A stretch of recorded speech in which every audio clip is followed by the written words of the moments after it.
So this week starts the first week of my journey into trying to get pregnant. I have been working on something for a little while now and wanting to figure out a way to share it because it will affect quite a few things for me and my coaching and how I post for Night Strong. And I don't want to hide it, and I want to be open about it because not only will that be less stress on me, but it will, maybe help other people. So Jeff and I found out a long time ago, 10 years ago now, that we could not biologically have our own children. It's just not in the cards for us, and it never has been, and that's okay. We decided on adoption pretty quickly after we found that out, and pretty much only knew about standard adoption, and found out then about newborn adoption, and that's how we adopted Aiden. We were paired with a mother in the 3rd trimester, and we were there for the birth, and it was awesome. And since then, Jeff and I have talked about having another. We've kind of gone back and forth on it. For us, adopting Aiden was one of the coolest experiences we've ever had. But it was also, very time consuming and very money consuming. And our hesitancy in pursuing that again was because of those two factors. And we just didn't really know what was out there. And that I don't actually even know how this came up, but I found out through some research about embryo adoption.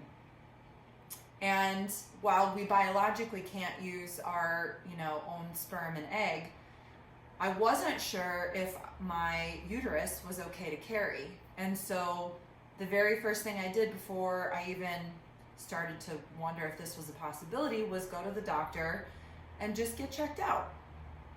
And it turns out that my uterus was okay to carry. And that led to more discussion, more research about embryo adoption. And it led me to this agency called Embryo Connections. I discovered really what the whole process was about. And we started the process, kind of like figuring out timing, like when it would be a good idea, all that stuff. And so really, we sort of pulled the trigger after the summer and filled out our profile. And from there, just give out, our background information. And then another couple who has embryos to donate gets to decide if we're a right match for them. Very similar to like what we did with Aiden in the sense that, the mom picked us and then we picked the mom. So it's like a very similar feel. So if you don't know what embryo adoption is, basically when a couple goes through IVF and they create embryos, sometimes there's leftover embryos because they've made the family that they wanted to make. So let's say, they made like 10, 12 embryos, and right away they were able to have like 2 or 3 kids, and then they have like 8 left over. Well, what are they going to do with those 8? There's a few options. They can donate them to science, they can discard them, which means destroy them, or they can donate them to somebody like Jeff and I, and then we can try to create and carry a child using their embryos. So that's what this is. And for us, it was an option that I didn't know about, and didn't realize it was even a possibility until I sort of happened upon it on the internet.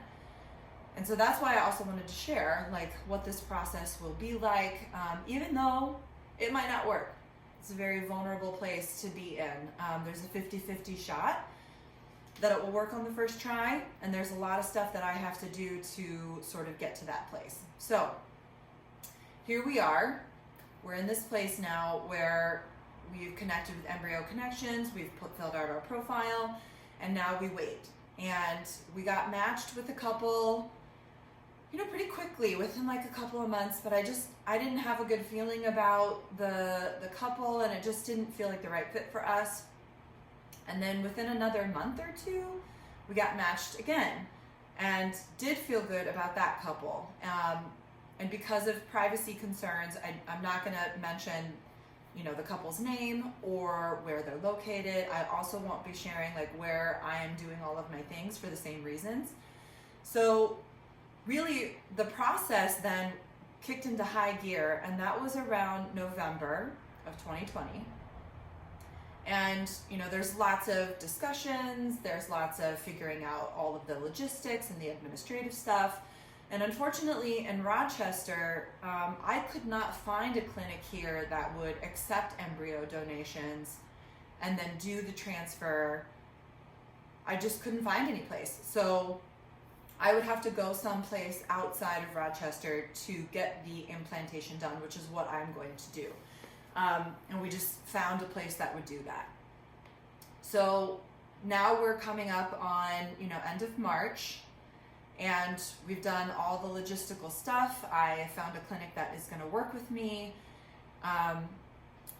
We've met the couple and had a couple of discussions with them about what we want the relationship to be between us and them moving forward.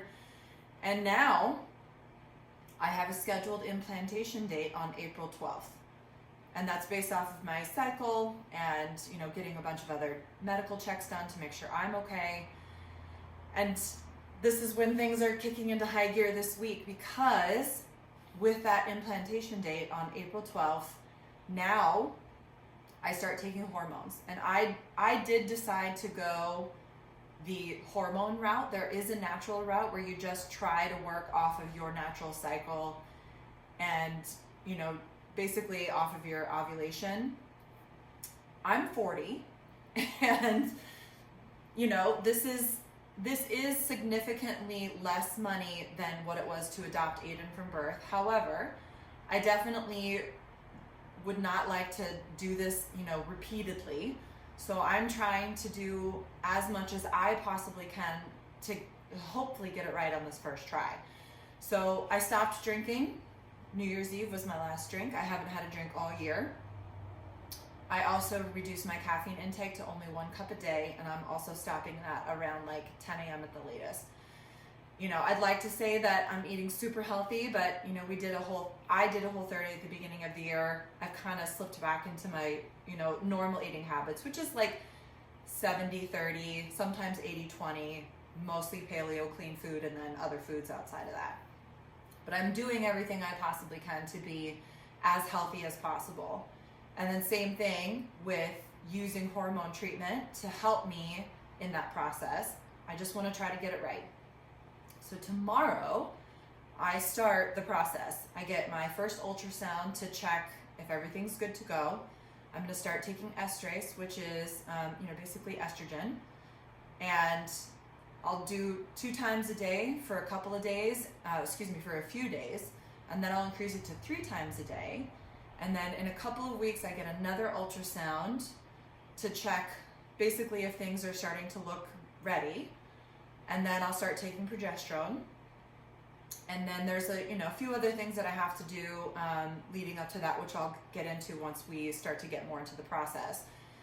And again, I don't know if this will work. So I'm putting this out there.